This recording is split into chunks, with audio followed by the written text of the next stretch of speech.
reason we have the pentatonic scale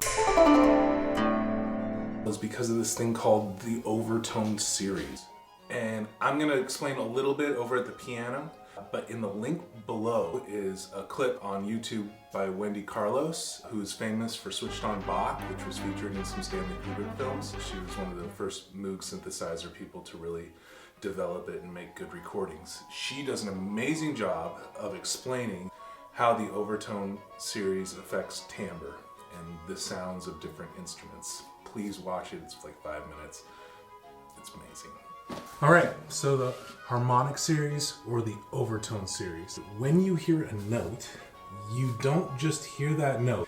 The sound decays off walls, it echoes in whatever's producing that note, and so you actually hear a series of notes above it that we might call invisible notes. And those notes happen in a specific sequence that if you were to graph it out, it follows the Fibonacci sequence. And it's a series of intervals that create sound. And it's really cool when you get into it. What happens is we start with a prime or a fundamental.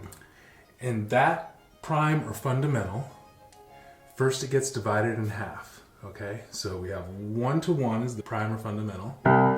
Then we have 1 over 2, so it gets half the wavelengths, and that happens to be an octave. Then it goes 2 over 3, and that happens to be a fifth. Then it goes 3 over 4, and that happens to be a fourth. And it keeps getting smaller and smaller and gives us all our intervals. Fundamental, octave, fifth, fourth, which is another octave. Then we have major third, minor third. Then, and this is where music becomes complex, and it also gives us the direction of why there is more than the pentatonic scale, but also why we have the pentatonic scale. We have another kind of minor third.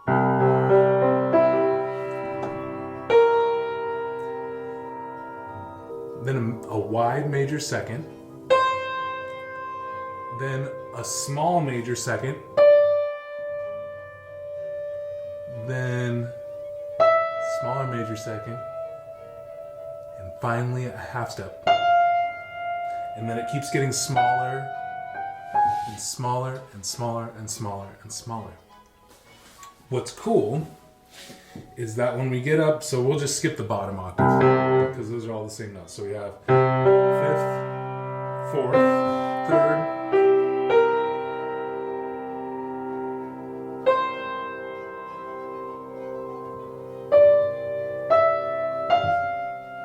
okay? If I skip the E, because with the E,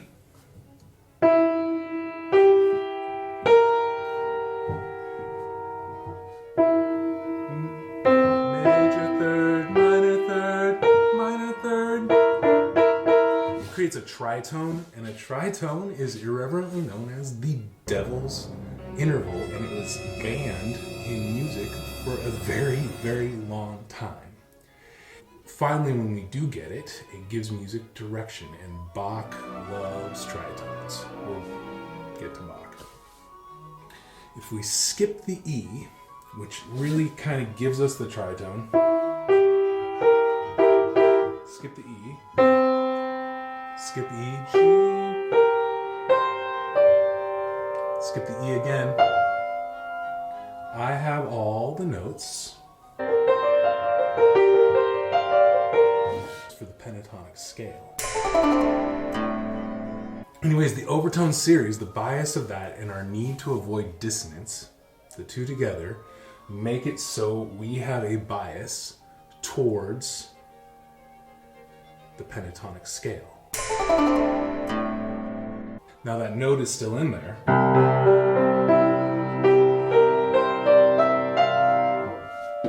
And it actually defines the dominant chord.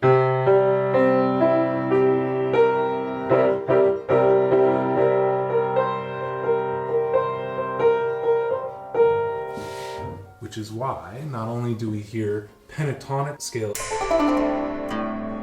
around the world, but we hear the Mixolydian scale or the dominant scale and dominant chord progressions as a natural tonality through tons of folk music. And it's just because of this bias towards the pentatonic scale. And then modally the dominant chord. So what does the overtone series mean for classical music? It means we inherited a bias towards the pentatonic scale. And then as we hear the higher notes in the overtone series, we get more notes to play, and those actually augment all the different sort of scales that we get from different types of music around the world. It's how far they want to make a gap in the overtone series from the pentatonic scale. Here's a great example of that.